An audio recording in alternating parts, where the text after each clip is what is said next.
नमस्कार दोस्तों, बहुत स्वागत है आप सभी का द देव आईएएस अकेडमी में। उस लेक्चर में हम कंप्लीट करेंगे यानी मर्ज करेंगे 3 सेट्स को। सेट होंगे पंचायती राज और लोकतंत्र संबंधित जो एमसीक्यू है, पंचायती राज और लोकतंत्र संबंधित जो एमसीक्यू हमने सेट 1 2 3 से कंप्लीट किए हैं। 30 से ज़्यादा प्रश्न इसमें हैं, उसको हम यहाँ पे कंपाइल करेंगे।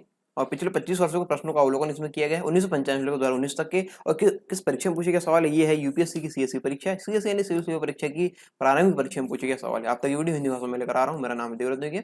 और जो लोग यहाँ पे वीडियो को पहली बार देख रहे हैं, मैं उनको बता दूं, सेट के माध्यम से, ठीक है, सेट के माध्यम से हर सेट में 10 प्रश्न यहाँ पे कंप्लीट किए जाते हैं। और 3 सेट हमने यहाँ पे किए हैं, तो 3 सेट का यहाँ पे कंपाइलेशन करके यहाँ पे 30 से ज़्यादा प्रश्न होंगे, यानी 3 वीडियो का एक वीडियो मर्जर यहाँ पे हो रहा है। तो आपने यदि उन सेट्स को एक एक करके नहीं देखना है, तो आप पंचायती राज और लोकतंत्र से संबंधित जो सेट ये अभी आ रहा है, इस सेट के माध्यम से आप सारे जो क्वेश्चन है वो एक बार में ही देख सकते हैं। तो चलिए शुरू करते हैं इस सेट को। भारत में स्थानीय शासन के विषय में कौन सा सही नहीं है? स्थानीय शासन के विषय में कौन सा सही नहीं है? 1995 में सवाल पूछा गया। ऑप्शन हम देखते हैं। भारतीय संविधान के अनुसार परिसंघीय प्रणाली में स्थानीय शासन जैसी कोई स्वतंत्र कोटि नहीं है। दूसरा ऑप्शन यहाँ पे, स्थानीय निकायों के 30% स्थान स्त्रियों के लिए आरक्षित है। तीसरा है, स्थानीय शासन के लिए वित्त का उपबंध एक आयोग करता है। या फिर स्थानीय निकायों के लिए निर्वाचन एक आयोग करता है। तो यहाँ पे भारत में स्थानीय शासन के विषय में कौन सा सही नहीं है? तो यहाँ पे स्थानीय निकायों के 30% स्थान स्त्रियों के लिए आरक्षित है, ये गलत है। यहाँ पे 30 नहीं है, 33% है। ठीक है, 33% ये स्थान स्त्रियों के लिए आरक्षित है, कम से कम। ठीक, कम से कम 33% स्थान यहाँ पे स्त्रियों के लिए आरक्षित होना चाहिए।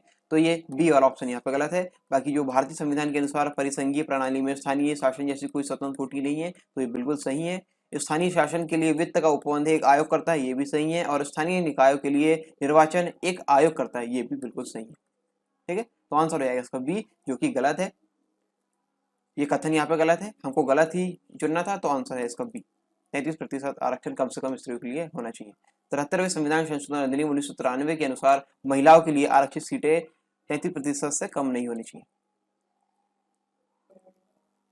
पंचायती राज व्यवस्था में शासन प्रणाली की संरचना क्या है? 1996 में पूछा गया सवाल है। ऑप्शन हम देखते हैं। ग्राम स्तर पर स्थानीय स्वशासन की एक स्तरीय संरचना। कौन सी, कितनी स्तरीय संरचना? एक स्तरीय संरचना इस ऑप्शन में है। दूसरा है ग्राम और खंड स्तर पर स्थानीय स्वशासन की द्विस्तरीय संरचना।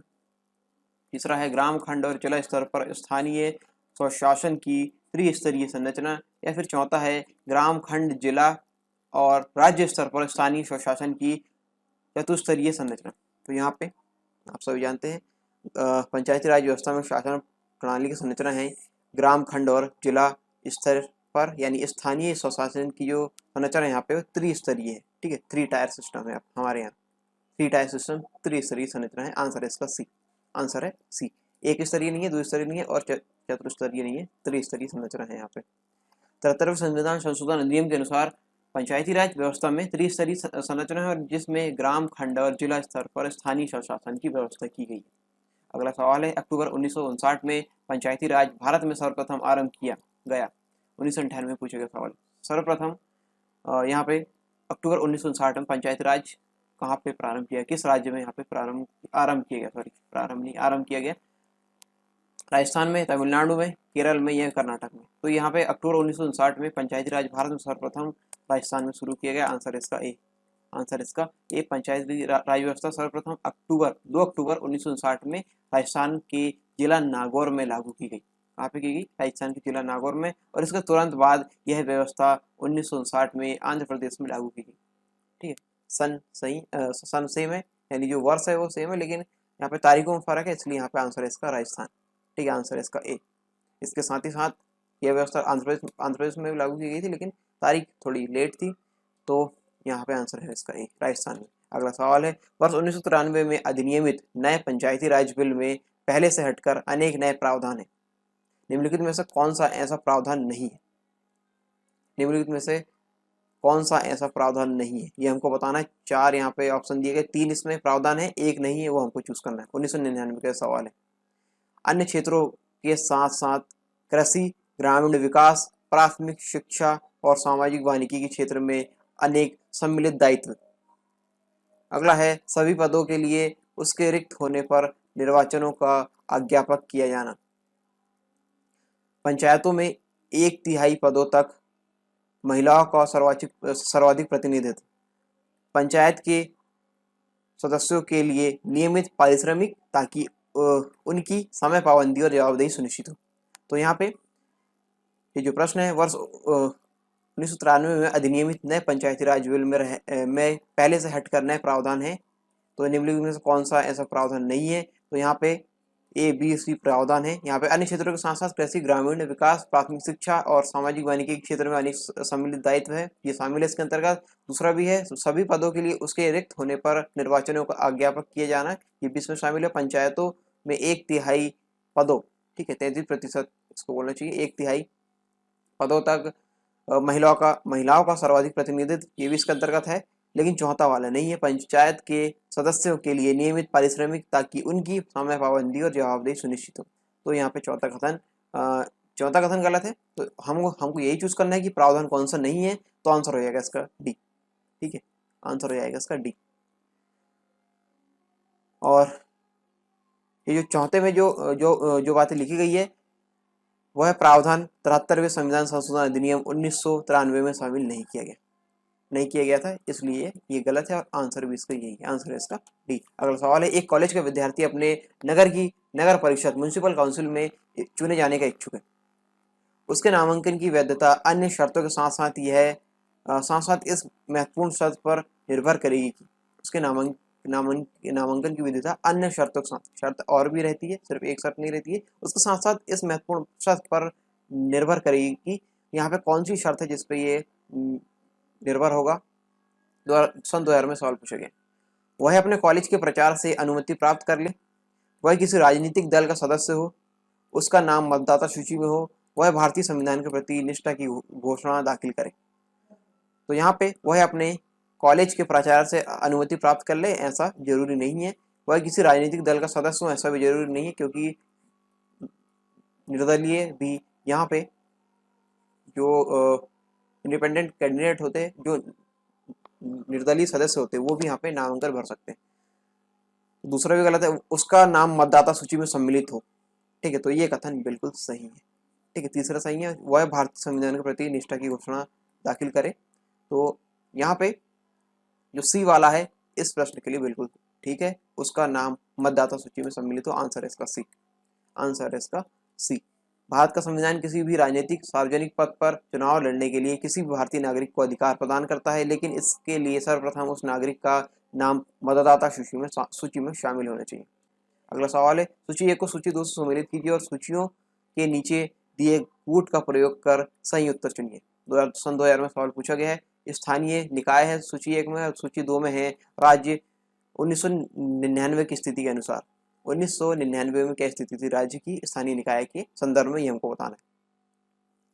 उप प्रभाग स्तर पर जिला परिषद, मंडल, प्रजा परिषद, जनजाति परिषद, ग्राम पंचायतों का अभाव किन राज्यों में ये स्थानीय निकाय थे, ये हमको बताना है। आंध्र प्रदेश, असम, मिजोरम और मेघालय। तो यहाँ पे इन कूट का प्रयोग करके सही उत्तर हमको चुनना है। तो यहाँ पे हम देखते हैं ग्राम पंचायतों का अभाव कहाँ पे था, ग्राम पंचायतों का अभाव था मिजोरम में। जनजातीय परिषद 1999 की स्थिति में कहाँ पे थी, ये थी मेघालय में, ठीक है। मंडल प्रजा परिषद 1999 की स्थिति में कौन से राज्य में थी, ये थी आंध्र प्रदेश में। उप प्रभाग स्तर पर जिला परिषद थी असम में, ठीक है। तो यहाँ पे ए का है 2, बी का है 1 और सी का है 4 और डी का है 3, तो ये कूट यहाँ पे हमारे तैयार हो रहे हैं। ए का 2 हम यहाँ पे देखते हैं, ए का 2 यहाँ पे 2 ऑप्शन दिख रहे हैं। बी का 1 भी है इसमें दोनों में। सी का 4 ए वाले में है और डी का 3 भी ए वाले में है, तो आंसर आएगा इसका ए, आंसर है इसका ए। तो ये जोड़ी है, आप देख सकते हैं इस प्रकार से हमने यहाँ पे इसका मिलान किया। अगला सवाल है, यदि पंचायत भंग होती है तो किस अवधि के अंदर निर्वाचन होंगे। 2009 में सवाल पूछा गया, यदि पंचायत भंग होती है तो किस अवधि के अंदर निर्वाचन होंगे, 1 माह, 3 माह, 6 माह या 1 वर्ष। यदि पंचायत भंग होती है तो 6 माह के अंदर निर्वाचन होंगे, ठीक है, 6 माह के अंदर। पंचायतों का कार्यकाल 5 साल का होता है और इस अवधि के समाप्त होने से पहले चुनाव करा लिए जाते हैं परंतु पंचायतों के भंग होने की स्थिति में 6 माह के अंदर निर्वाचन होना आवश्यक है। आंसर है इसका सी, 6 माह। ठीक है। अगला सवाल है, निम्नलिखित में से भारत में पहला नगर निगम कहाँ स्थापित हुआ था? 2009 में सवाल पूछा गया। भारत का पहला नगर निगम कहाँ स्थापित हुआ था? कलकत्ता, मद्रास, मुंबई या फिर दिल्ली में? तो भारत में पहला नगर निगम स्थापित हुआ था मद्रास में। ठीक है, मद्रास में।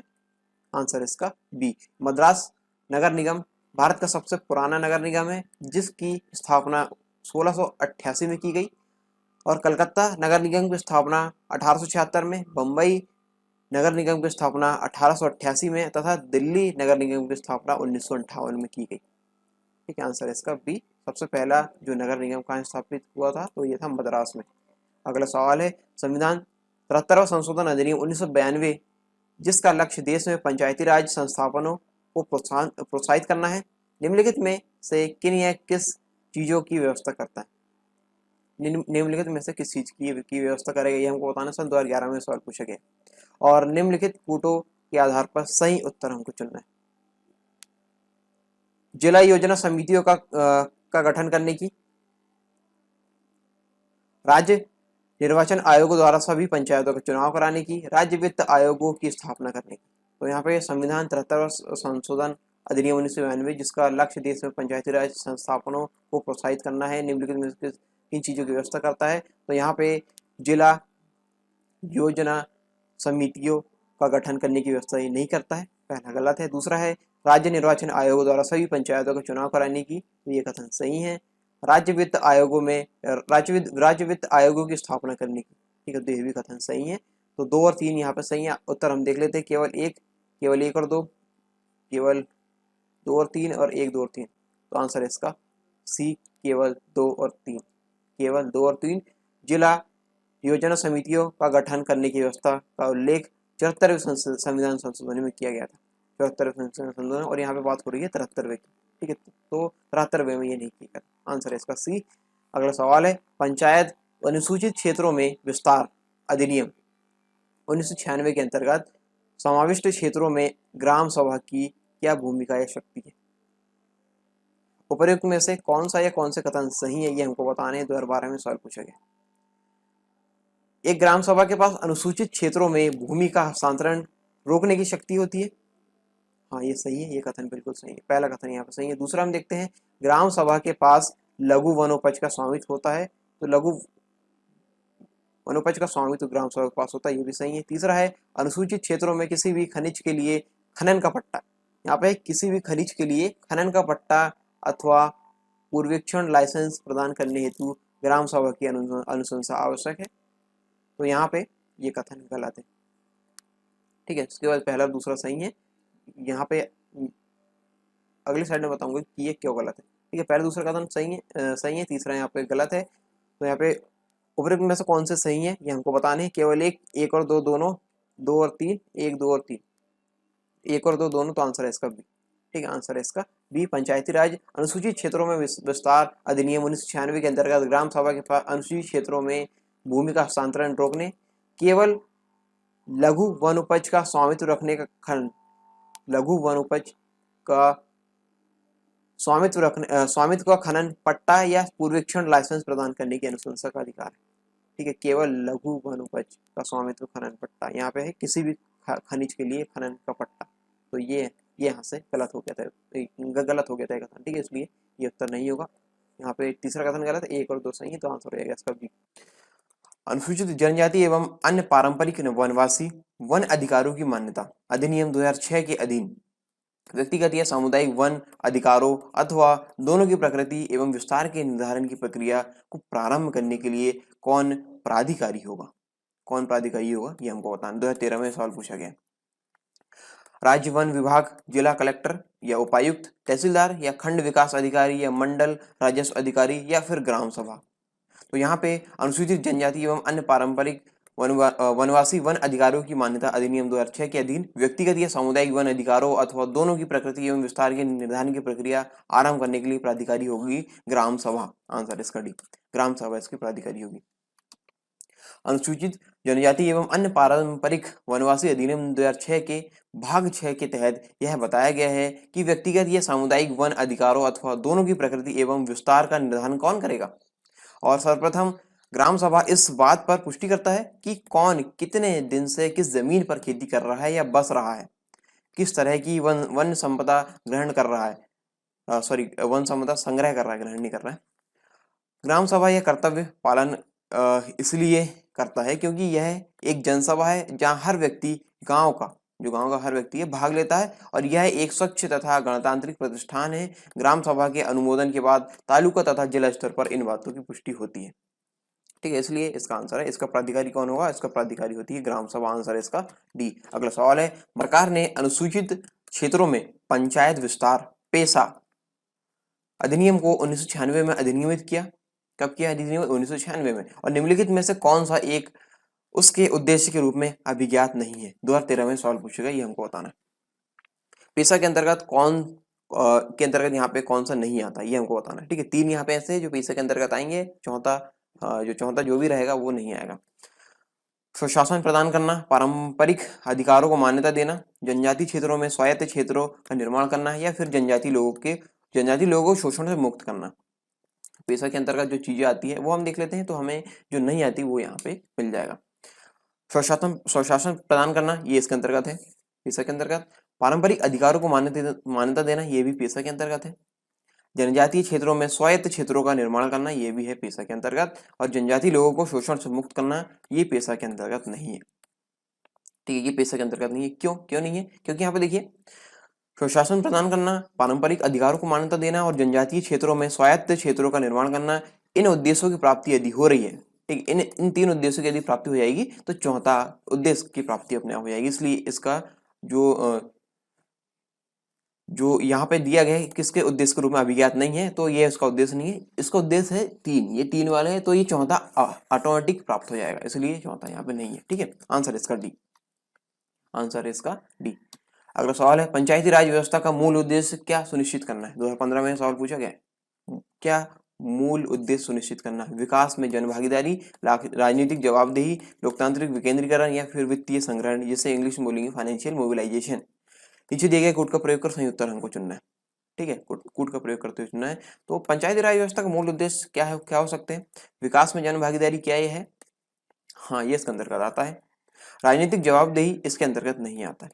ठीक है, पंचायती राज व्यवस्था के मूल उद्देश्य के अंतर्गत नहीं आता है। लोकतांत्रिक विकेंद्रीकरण इसके अंतर्गत क्या आता है? हाँ, ये आता है। तीसरा कथन यहाँ पे सही है। चौथा ये है वित्तीय संग्रहण या फाइनेंशियल मोबिलाइजेशन, ये इसके अंतर्गत नहीं आता है।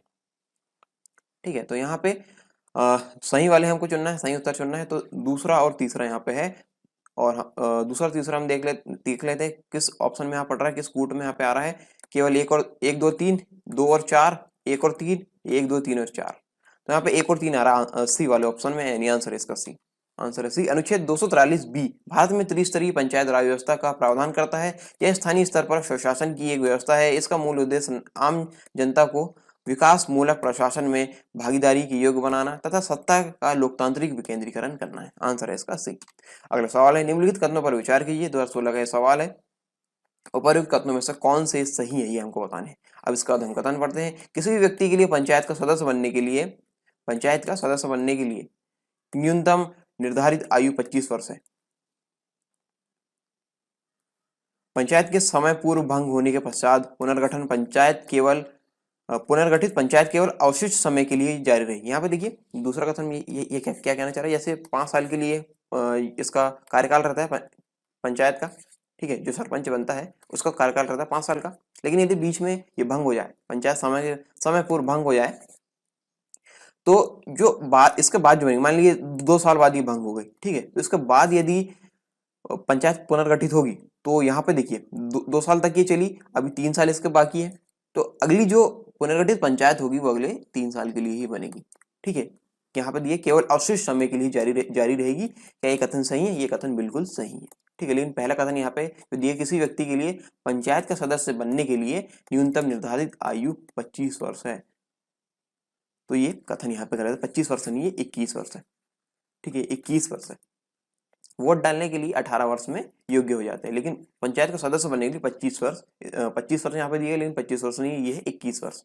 ठीक है, 21 वर्ष की न्यूनतम आयु यहाँ पे निर्धारित है पंचायत का सदस्य बनने के लिए। तो पहला कथन यहाँ पे गलत है, केवल दूसरा कथन यहाँ पे सही है।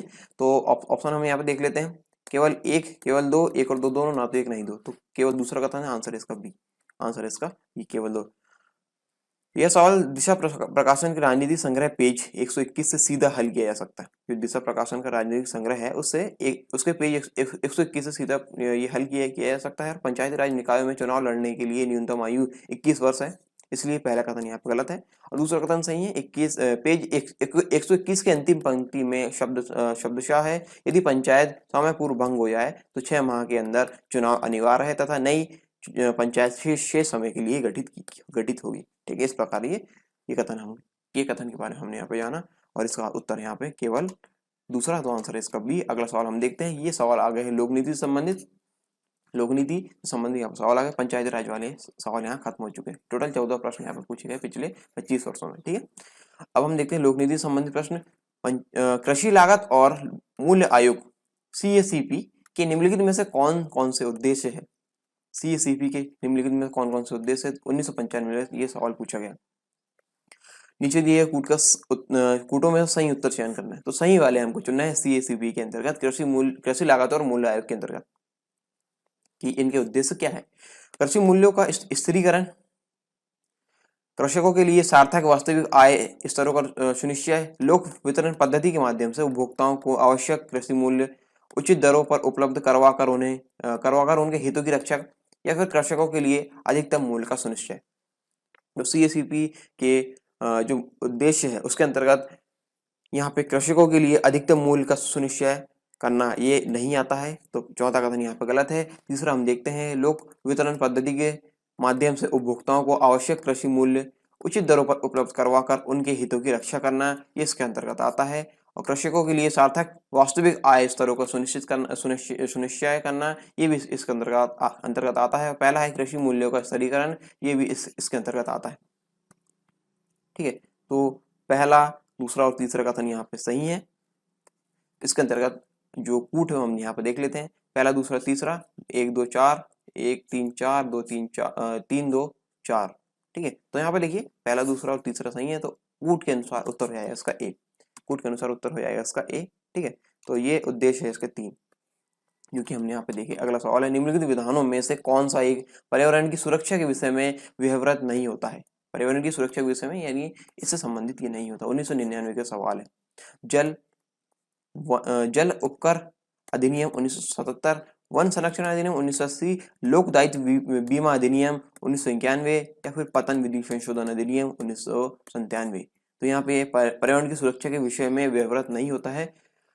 यहाँ पे जो होते हैं वो हम देख लेते हैं। जल उपकर अधिनियम 1977 होता है, वन संरक्षण अधिनियम 1980 भी होता है, और पतन विधि संशोधन अधिनियम ये भी 1997 ये भी होता है, लेकिन लोक दायित्व बीमा अधिनियम इसके अंतर्गत नहीं है। आंसर इसका सी, गलत वाला हमको बताना है, आंसर हो जाएगा इसका सी। लोक दायित्व बीमा अधिनियम 1991 का संबंध पर्यावरण व सुरक्षा से नहीं है।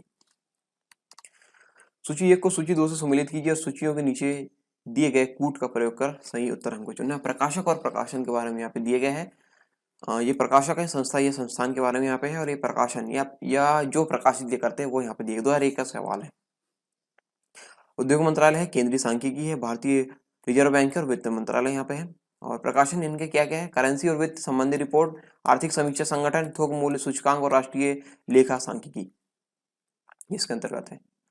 ठीक है, तो यहाँ पे हमको इसका मिलान करते हुए कूट का प्रयोग करना है, सही कूट हमको देखना है। उद्योग मंत्रालय से संबंधित प्रकाशन जो होता है वो यहाँ पे थोक मूल्य सूचकांक।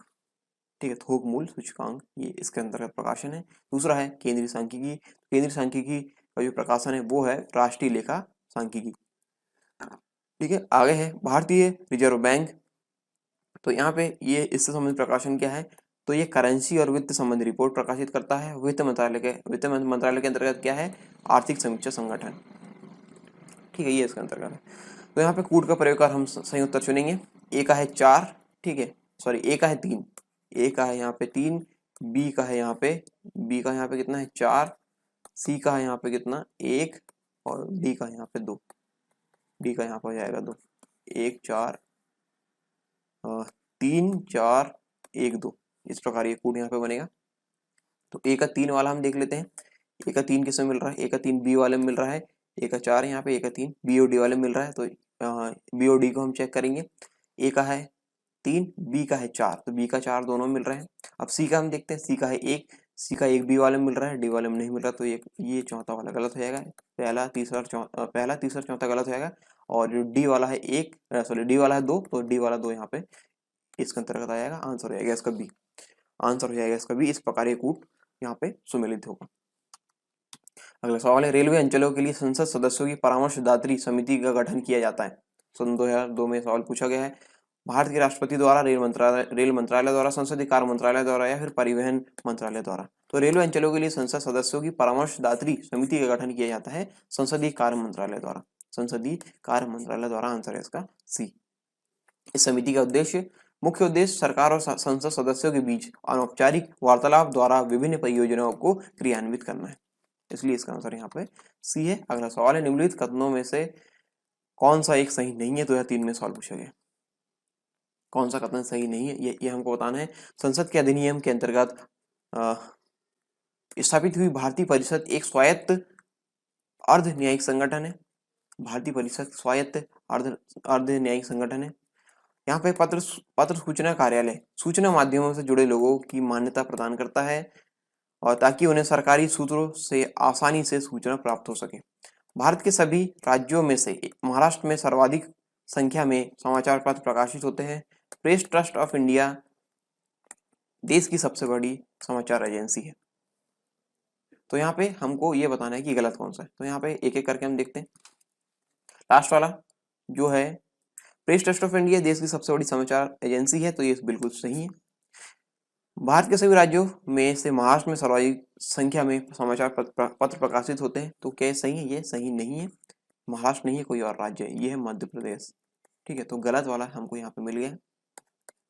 फिर भी हम यहाँ पे 1 और 2 भी चेक कर लेते हैं। पत्र सूचना कार्यालय सूचना माध्यमों से जुड़े लोगों की मान्यता प्रदान करता है ताकि उन्हें सरकारी सूत्रों में से आसानी से सूचना प्राप्त हो सके, तो ये सही है। संसद के अधिनियम के अंतर्गत स्थापित हुई भारतीय परिषद एक स्वायत्त अर्ध न्यायिक संगठन है, तो ये भी सही है। ठीक है, पहला दूसरा तीसरा सही है। हमको यहाँ बताना सही नहीं है, यानी गलत वाला बताना है। इसका उत्तर है यहाँ पर सी। भारत के सभी राज्यों में से महाराष्ट्र में सर्वाधिक संख्या समाचार पत्र प्रकाशित होते हैं, ये नहीं होते, ये मध्य प्रदेश में होते हैं, लेकिन संख्या आपको बताना है। ठीक है, आपके लिए सवाल है कि आप संख्या बताएंगे कि कितने प्रकाशित होते हैं, कितनी संख्या में प्रकाशित होते हैं। ठीक है, प्रश्न है, नीचे 2 वक्तव्य दिए गए हैं, एक को कथन ए तथा दूसरे को कारण आर कहा गया है। कथन ए है और दूसरे को कारण आर कहा गया है। इससे संबंधित ऑप्शन यहाँ पे दिए गए, वो हमको बताने। पहले कथन और कारण हम यहाँ पे देख लेते हैं। केंद्रीय ग्रामीण स्वच्छता कार्यक्रम central rural sanitation programme Bharat की ग्रामीण जनता का जीवन स्तर सुधारने के लिए सन 1986 में प्रारंभ किया गया। कारण है, ग्रामीण स्वच्छता का विषय भारत के संविधान के समवर्ती सूची कंकरेंट लिस्ट में है। तो यहाँ पे कथन हम चेक करते हैं। केंद्रीय ग्रामीण स्वच्छता कार्यक्रम central rural sanitation programme Bharat की ग्रामीण जनता का जीवन स्तर सुधारने के लिए 1986 में प्रारंभ किया गया। ये कथन बिल्कुल सही है। ठीक है, कथन यहाँ पे सही है, लेकिन जो यहाँ पे कारण है, ग्रामीण स्वच्छता का विषय भारत के संविधान में समवर्ती सूची यानी कंकरेंट लिस्ट में है, तो ये कथन सही नहीं है। ये है राज्य सूची में। कौन सी सूची में है? राज्य सूची में। तो कथन यहाँ पे हम देख लेते हैं। कथन के अंतर्गत जो कूट है वो यहाँ पे हम देख लेते हैं। ए और आर दोनों सही है। क्या ए और आर दोनों सही है? नहीं, दोनों सही नहीं है। तो ये और आर ए का सही स्पष्टीकरण है, तो ऐसा नहीं है। ठीक है, तो पहले यहाँ पे गलत हो जाएगा। दोनों सही नहीं है, तो पहले ये ऑप्शन से हट गया, मतलब सही उत्तर की रेस से हट गया। दूसरा है, ए और आर दोनों सही है। क्या ए और आर दोनों सही है? नहीं, दोनों सही नहीं है, तो ये भी हट जाएगा। आर ए का सही स्पष्टीकरण नहीं है, तो ये कथन गलत है। तीसरा है, ए सही है कथन, यानी जो ए है वो सही है परंतु आर गलत है। क्या ऐसा है? हाँ, ऐसा बिल्कुल है। कथन हमने यहाँ पे सही देखा है और जो कारण है आर वो यहाँ पे गलत है। ठीक है, तो इसका उत्तर हो जाएगा सी। ए सही है परंतु आर गलत है, ए गलत परंतु आर सही, ऐसा नहीं है। ए कथन सही है लेकिन कारण आर यहाँ पे गलत है। ठीक है, परंतु आर गलत है। आंसर हो जाएगा इसका सी। ग्रामीण स्वच्छता को समवर्ती सूची में नहीं बल्कि राज्य सूची में रखा गया। आंसर है इसका सी। अगला सवाल, निम्नलिखित पर विचार कीजिए। 2005 में सवाल पूछा गया है। उपरोक्त में से किसके या किन के लिए लोक अदालतें होती है? लोक अदालतें इनमें से किसके लिए होती है हमको बताना है। ये तीन यहाँ पे दिए गए हैं। चल कोष्ठी की है, मोबाइल सेलुलर, कंपनियों के साथ विवाद, या फिर वाहन दुर्घटना मामले, या फिर पेंशन मामले। तो किस इनमें से किसके या किन के लिए लोक अदालतें होती है? तो केवल एक और दो, केवल दो, या फिर एक दो तीन। तो इन तीनों के लिए यहाँ पे लोक अदालतें होती है। तो एक दो तीन तीनों ही उत्तर, तीनों ही जो कथन है यहाँ पर सही होंगे, और उत्कूट के अनुसार इसका उत्तर रहेगा डी। ठीक है, आंसर हो जाएगा इसका डी। लोक अदालत इन सभी मामलों के लिए आयोजित की जाती है। पेंशन मामले, वाहन दुर्घटना मामले, और चल कोष्ठी यानी मोबाइल सेलुलर कंपनियों के साथ विवाद से संबंधित ये लोक अदालतें इनके लिए होती है। अगला सवाल है, निम्नलिखित कथनों पर विचार कीजिए। 2006 में यह सवाल पूछा गया है, और उपरोक्त कथनों में से कौन सा या कौन से सही है ये हमको बताने। भारत के संविधान में पुरुषों तथा महिलाओं द्वारा समान कार्य के लिए समान वेतन देने को बढ़ावा देने के लिए कोई उपबंध नहीं है। क्या ऐसा है? ऐसा गलत है। ठीक है, ऐसा उपबंध है, बिल्कुल है। ठीक है, और भारत के संविधान में पिछड़े वर्गों को परिभाषित नहीं किए गए। हाँ, तो ये परिभाषित नहीं किए गए, ये कथन यहाँ पे सही है। पहला कथन गलत है, दूसरा कथन यहाँ पे सही है। उपरोक्त कथनों में से कौन से सही है हमको बताने हैं। केवल एक, केवल दो, दोनों, एक और दो दोनों, ना ही एक ना ही दो। तो केवल दो है आंसर इसका बी। ठीक है, भारत के संविधान में पिछड़े वर्गों को परिभाषित नहीं किया गया है। कथन एक गलत है। और पुरुषों तथा महिलाओं द्वारा समान कार्य के लिए समान वेतन के लिए उपबंध संविधान के भाग 4 में राज्य के नीति निर्देशक तत्व में अनुच्छेद 39 में निहित है। ठीक है, तो आप याद रखिए कहाँ पे निहित है, ये बातें आपको याद रहनी चाहिए। और ये कथन पहला गलत है, दूसरा सही है। तो आंसर है इसका बी, केवल दो यहाँ पे सही है। अगला सवाल है, निम्नलिखित कथनों पर विचार कीजिए। 2007 में सवाल पूछा गया है, उपरोक्त कथनों में से कौन सा या कौन से सही है ये हमको बताने। सामाजिक न्याय और अधिकारिता मंत्रालय, सामाजिक न्याय और अधिकारिता मंत्रालय देश भर में लागू की गई राष्ट्रीय बाल श्रम योजना, राष्ट्रीय बाल श्रम योजना NCLP का प्रचालन करता है। और दूसरा है, गुरुपद स्वामी समिति बाल श्रम विषयों से संबंधित थी। तो यहाँ पे गुरुपद स्वामी समिति बाल श्रम विषयों से संबंधित थी, तो ये कथन सही है। तो पहला कथन है, सामाजिक न्याय और अधिकारिता मंत्रालय देश भर में लागू की गई योजना राष्ट्रीय बाल श्रम परियोजना NCLP का प्रचालन करता है। तो ये सामाजिक न्याय और अधिकारिता मंत्रालय नहीं है, सामाजिक न्याय और अधिकारिता मंत्रालय नहीं है। ये मंत्रालय है श्रम एवं रोजगार मंत्रालय। कौन सा मंत्रालय है? श्रम एवं रोजगार मंत्रालय। तो ये कथन यहाँ पे गलत है। उपरोक्त कथनों में से सही वाला हमको चुनना है। तो केवल दो यहाँ पे सही है, तो केवल एक, केवल दो, एक और दो दोनों, नहीं एक नहीं दो। तो यहाँ पे दो वाला सही आंसर आएगा इसका भी, केवल दो यहाँ पे सही है। ठीक है, भारत सरकार ने 1979 1979 में बाल श्रम की समस्याओं से निपटने के लिए आवश्यक सुझाव देने के लिए MS गुरुपद स्वामी की अध्यक्षता में 16 सदस्यीय समिति का गठन किया था। इसलिए कथन यहाँ पे दूसरा सही है, 1979 यानी 1979 में। निम्नलिखित कथनों पर विचार कीजिए। उपयुक्त में से कौन सा या कौन से कथन सही है ये हमको बताना है। 2011 में सवाल पूछा गया, भारतीय संविधानों के प्रावधानों के अंतर्गत गठित होती है। सॉरी, ये हमको ऊपर से पढ़ना था, डायरेक्ट का कथन हमने पढ़ लिया। चलिए ऊपर का देख लेते हैं। ये है, भारत में महानगर योजना समिति संबंधित ये यहाँ पे कथन दिए गए, इससे संबंधित हमको बताने हैं कि कौन से कथन सही है। भारतीय संविधानों के प्रावधानों के अंतर्गत गठित होती है, उस महानगरीय क्षेत्र के लिए विकास योजना प्रारूप तैयार करती है, उस महानगरीय क्षेत्र में सरकार की प्रायोजित योजनाओं को लागू करने का पूर्ण दायित्व का पूरा करती है। तो यहाँ पे भारत में महानगर योजना समिति भारतीय संविधान के प्रावधानों के अंतर्गत गठित होती है, ये बिल्कुल सही है। दूसरा है, उस महानगरीय क्षेत्र के लिए विकास योजना प्रारूप तैयार करती है, तो ये भी सही है। तीसरा है, महानगरीय क्षेत्र में सरकार की प्रायोजित योजनाओं को लागू करने का पूर्ण दायित्व पूरा करती है, तो ये कथन गलत है, ये ऐसा नहीं करती है। केवल पहला और दूसरा कथन यानी ए और बी के यहाँ पर सही है। तो इसके अंतर्गत हम देख लेते हैं, केवल एक और दो, केवल दो, एक और तीन, एक दो और तीन। तो एक और दो यहाँ पे सही है, आंसर इसका ए, आंसर इसका ए। अनुच्छेद 243 ZE महानगर योजना समिति महानगरीय क्षेत्र में सरकार द्वारा प्रायोजित योजनाओं को लागू करने का पूर्ण दायित्व नहीं निभाती। ठीक है, और इस समिति का गठन भारतीय संविधान के अंतर्गत किया जाता है। और भारतीय संविधान के अनुच्छेद भारतीय संविधान का भारतीय संविधान के अनुसार प्रत्येक महानगर क्षेत्र में विकास हेतु योजना प्रारूप तैयार करने के लिए एक महानगर योजना समिति का गठन किया जाएगा। ये प्रावधान यहाँ पे है। तो ये तीसरा यहाँ पे सही, तीसरा यहाँ पे गलत है। ए और बी दो कथन सही है, तो इसके लिए उत्तर हो जाएगा इसका ए। निम्नलिखित कथनों पर विचार कीजिए। लोक लेखा समिति, लोक लेखा की संसदीय समिति के संदर्भ में यहाँ पे है। ये हमको बताने उपरोक्त कथनों में से कौन सा सही है या कौन से सही है, ये हमको बताने। 2013 में सवाल पूछा गया है। लोकसभा के अधिकतम 25 सदस्यों से गठित होती है। लोक लेखा की संसदीय समिति लोकसभा के अधिकतम 25 सदस्यों से गठित होती है। तो यहाँ पे ये कथन गलत है, क्योंकि जो संसदीय समिति होती है इसमें 22 सदस्य होते हैं और 15 होते हैं किससे, लोकसभा से, और 7 होते हैं यहाँ पे राज्यसभा से। तो लोकसभा से अधिकतम 25 सदस्य से गठित होती है, तो ये गलत है। ये 15 सदस्य होती है। कितने सदस्य होती है, 15 से। तो पहला कथन यहाँ पे गलत है।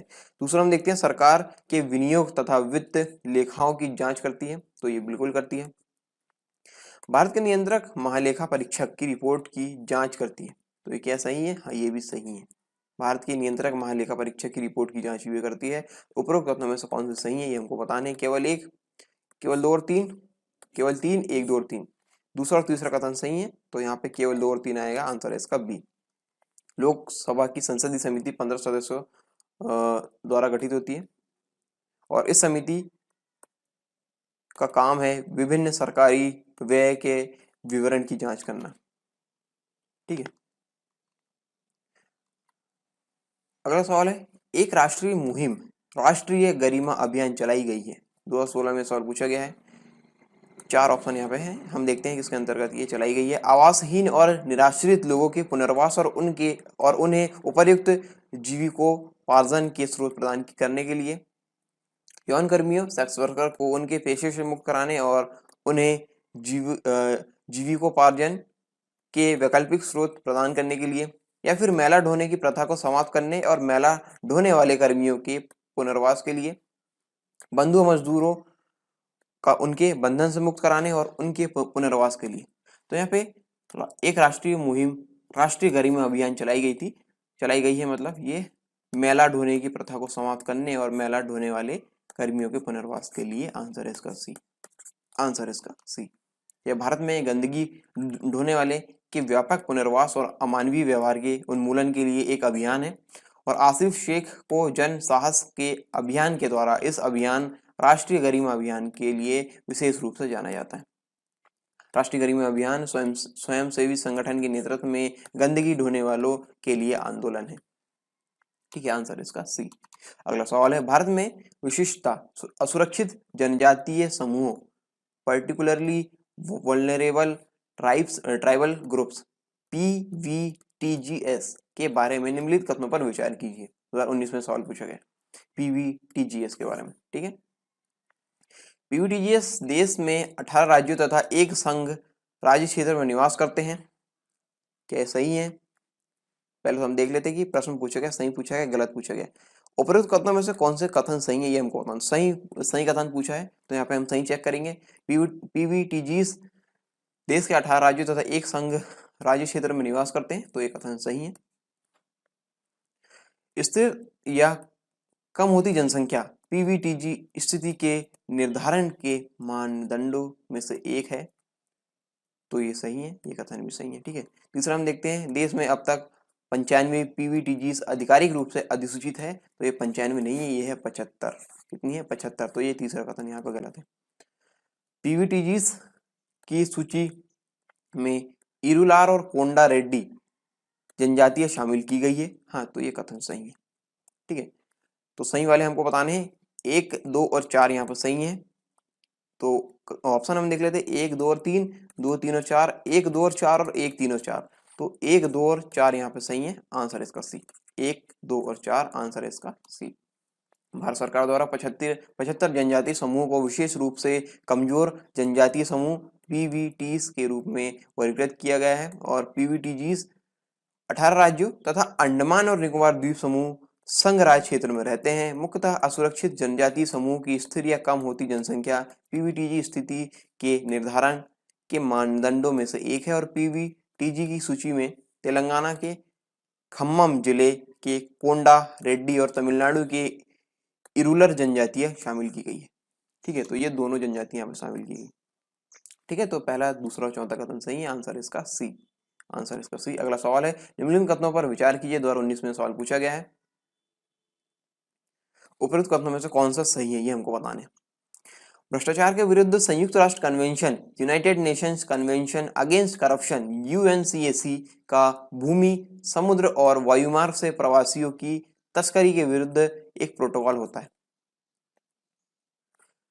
यूएनसीएसी अब तक का सबसे पहला विधित बाध्यकारी सार्वभौम भ्रष्टाचारी निरोधी लिखित है। अगला है, राष्ट्र पार संगठित अपराध के विरुद्ध संयुक्त राष्ट्र convention, United Nations Convention against Transnational Organized Crime UNTOC की एक विशिष्टता ऐसे एक विशिष्ट अध्याय का समावेशन है जिसका लक्ष्य उन संपत्तियों को उनके वैध स्वामियों को लौटाना है जिनसे वे अवैध तरीके से ली गई थी। मादक द्रव्य और अपराध विषयक संयुक्त राष्ट्र कार्यालय, United Nations office on drugs and crime UNODC, संयुक्त राष्ट्र के सदस्य राज्यों द्वारा यूएनसीएसी और यूएनटीओटी दोनों के कार्यान्वयन में सहयोग करने के लिए अधिदेशित है। तो कथन जो सही वाले हमको बताने हैं, केवल एक और तीन, 2 3 4, केवल 2 और 4 और 1 2 3 और 4। तो यहाँ पे जो सही कथन है वो हम देखते हैं। ये दूसरा वाला जो है, यूएनसीएसी अब तक का सबसे पहला विधित बाध्यकारी सार्वभौम भ्रष्टाचारी निरोधी लिखित है, तो ये कथन सही है। पहला कथन यहाँ पे, भ्रष्टाचार के विरुद्ध संयुक्त राष्ट्र convention, United Nation Convention against Corruption UNCAC का भूमि, समुद्र और वायुमार्ग से प्रवासियों की तस्करी के विरुद्ध एक प्रोटोकॉल होता है, तो ये कथन यहाँ पे गलत है। ये तीसरा कथन भी यहाँ पे गलत है। ये राष्ट्रपाल संगठित अपराध के विरुद्ध संयुक्त राष्ट्र convention, United Nations Convention against Transnational Organized Crime UNTOC की एक विशिष्टता ऐसे एक विशिष्ट अध्याय का समावेशन है जिसका लक्ष्य उन संपत्तियों को उनके वैध स्वामियों को लौटाना जिनसे वे अवैध तरीके से ली गई थी, तो ये कथन भी यहाँ पे गलत है। मादक द्रव्य और अपराध विषयक संयुक्त राष्ट्र कार्यालय, United Nations office of drugs and crime UNODC, संयुक्त राष्ट्र के सदस्य जजों द्वारा यूएनसीएसी और यूएनटीओसी दोनों के कार्यान्वयन में सहयोग करने के लिए अधिदेशित है, तो ये कथन यहाँ पे सही है। ठीक है, दूसरा और चौथा कथन यहाँ पे सही है, इसके लिए उत्तर यहाँ पे सी। ठीक है, आंसर हो जाएगा इसका सी। भ्रष्टाचार के विरुद्ध संयुक्त राष्ट्र सम्मेलन यूएनसीएसी एकमात्र कानूनी रूप से बाध्यकारी अंतर्राष्ट्रीय भ्रष्टाचारी विरोधी बहुपक्षीय संधि है, अतः कथन यहाँ पे दूसरा सही है। और मादक द्रव्य और अपराध विषयक संयुक्त राष्ट्र कार्यालय यूएनओडीसी यूएनसीएसी के लिए सचिवालय के रूप में कार्य करता है। इसके सदस्य यूएनसीएसी और यूएनटीओसी दोनों के कार्यान्वयन में सहायता करने के लिए भी इसे अनिवार्यता करते हैं, तो यहाँ पे आंसर हो जाएगा इसका सी। दूसरा और चौथा कथन यहाँ पे सही है। 2019 में सवाल पूछा गया, निम्नलिखित कथनों पर विचार कीजिए। औद्योगिक रोजगार स्थायी आदेश केंद्रीय संशोधन नियम 2018 के अनुसार उपरोक्त में से कौन सा कथन यहाँ पे सही है, ये हमको बताने। उपरोक्त में से कौन सा कथन यहाँ पे सही है हमको बताने हैं। तो हम देखते हैं कथन, यदि नियत अवधि रोजगार के लिए नियमों को कार्यान्वित किया जाता है तो फर्म या कंपनियों के लिए कामगारों की छंटनी करना अपेक्षाकृत आसान हो जाता है। अस्थायी कामगारों के मामले में रोजगार समाप्त करने के लिए कोई नोटिस देना आवश्यक नहीं होगा। तो यहाँ पे हम देखते हैं औद्योगिक रोजगार स्थायी आदेश केंद्रीय संशोधन नियम 2018 के अनुसार ये कथन, तो दोनों कथन यहाँ पे सही है। ठीक है, दोनों कथन यहाँ पे सही है। तो इसके लिए यदि नियत अवधि रोजगार के लिए नियमों को कार्यान्वित किया जाता है तो फर्म या कंपनियों के लिए कामगारों की छंटनी करना अपेक्षाकृत आसान हो जाता है, ये कथन सही है। दूसरा है, अस्थायी कामगारों के मामलों में रोजगार समाप्त करने के लिए कोई नोटिस देना आवश्यक नहीं होगा। ठीक है, तो यहाँ पे दूसरा कथन भी सही है, तो आंसर हो जाएगा इसका सी दोनों। ठीक है, औद्योगिक रोजगार स्थायी आदेश केंद्रीय संशोधन नियम 2018 के अनुसार यदि नियत अवधि रोजगार के लिए नियमों को कार्यान्वित किया जाता है तो फर्म या कंपनियों के लिए कामगारों की छंटनी करना अपेक्षाकृत सरल हो जाता है तथा जो अस्थायी कामगारों के मामले में रोजगार समाप्ति के लिए कोई सूचना देना आवश्यक नहीं होगा। अगला सवाल है 2019 में पूछा गया निम्नलिखित कथनों पर विचार कीजिए, उपरोक्त में से कौन सा कथन सही है ये हमको बताने हैं। कौन सा या कौन सा कथन या कौन से कथन सही है हमको बताने हैं। विधि के अनुसार प्रतिपूरक वनीकरण कोष प्रबंधन एवं योजना प्राधिकरण राष्ट्रीय तथा राज्य दोनों स्तर पर होते हैं। प्रतिपूरक वनीकरण निधि अधिनियम 2016 के अधीन चलाए गए प्रतिपूरक वनीकरण कार्यक्रम में लोगों की सहभागिता अनिवार्य या मैंडेटरी है। उपरोक्त कथनों में से कौन सा कथन सही है हमको बताने हैं। केवल एक, केवल दो, एक और दो दोनों, ना तो एक नहीं दो। तो यहाँ पे इसका उत्तर है यहाँ पे ए वाला सही है, केवल एक सही है। विधि के अनुसार प्रतिपूरक वनीकरण कोष प्रबंधन एवं योजना प्राधिकरण राष्ट्रीय तथा राज्य दोनों स्तर पर होते हैं। ठीक है, दूसरा यहाँ पे गलत है। प्रतिपूरक वनीकरण निधि अधिनियम 2016 के अधीन चलाए गए प्रतिपूरक वनीकरण कार्यक्रमों में लोगों की सहभागिता अनिवार्य है, तो ऐसा नहीं है, केवल ए इसका उत्तर। इस कार्यक्रम के तहत प्राप्त राशि का 90% भाग राज्यों को तथा 10% भाग केंद्र को प्राप्त होगा और इस फंड के प्रयोग में ग्राम सभाओं की भागीदारी की बात नहीं की गई है और जो इसके लोकतांत्रिक आधार को कमजोर करता है। अगला सवाल है भारत के राष्ट्रीय मानवाधिकार आयोग के विषय में निम्नलिखित कथनों पर विचार कीजिए। 1999 में सवाल पूछा गया है। उपरोक्त कथनों में कौन से या कौन सा सही है हमको बताना है। इसका अध्यक्ष अनिवार्य रूप से भारत का सेवानिवृत्त मुख्य न्यायमूर्ति होना चाहिए। तो क्या ऐसा है भारत के राष्ट्रीय मानवाधिकार आयोग के संदर्भ में? तो बिल्कुल सही है, पहला कथन सही है। इसकी प्रत्येक राज्य में मानवाधिकार आयोग के नाम से संस्थाएं हैं। इसकी शक्तियां केवल सिफारिश प्रकृति की होती है और आयोग के एक सदस्य के रूप में एक महिला की नियुक्ति करना आज्ञापरक है। तो तीसरा चौथा कथन सही है, दूसरा यहाँ पर गलत है। तो यहाँ पे पहला, तीसरा, चौथा सही है। तो यहाँ पे 1 2 3 4 2 4 2 3 1 3 4, तो 1 3 4 ऑप्शन यहाँ पर सही आंसर हो जाएगा इसका डी। भारत के राष्ट्रीय मानवाधिकार आयोग का अध्यक्ष अनिवार्य रूप से भारत का सेवानिवृत्त मुख्य न्यायमूर्ति होना चाहिए और इसकी शक्ति केवल सिफारिश प्रकृति की होती है और आयोग के एक सदस्य के रूप में एक महिला की नियुक्ति करना आवश्यक है। अगला सवाल है भारत के लोक वित्त से संबंधित निम्नलिखित कथनों पर विचार कीजिए। भारत के लोक लेखा से संवितरण डिसबर्समेंट संसद के मत के अधीन है और इससे पहले हम ये देख लेते हैं कि सही बताने हैं गलत। तो उपरोक्त कथनों में से कौन से सही है हमको बताने, सही वाले हमको चूज करने हैं। और दूसरा हम देखते हैं भारत के संविधान में प्रत्येक राज्य के लिए संचित निधि, लोक लेखा और आकस्मिक निधि का उपबंध है। रेल बजट में विनियोजन तथा संवितरण अन्य विनियोजनों और संवितरणों की तरह ही संसद के समान नियंत्रण के अधीन है।